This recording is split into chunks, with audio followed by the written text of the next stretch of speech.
Laura is thinking of becoming a food waste champion for her business, a bakery that supplies stores in her city with bread and cakes. What are the attributes she will need to become successful? She'll need knowledge and a good understanding of food waste causes, impacts, and evaluate possible solutions.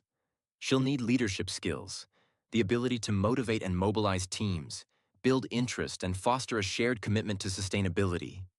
Creativity is important too, to be able to think innovatively to prevent and repurpose waste, or design engaging campaigns inspired by zero-waste narratives. Good communication skills are vital, to be able to confidently educate diverse audiences, motivate teams, and present data-driven results to stakeholders.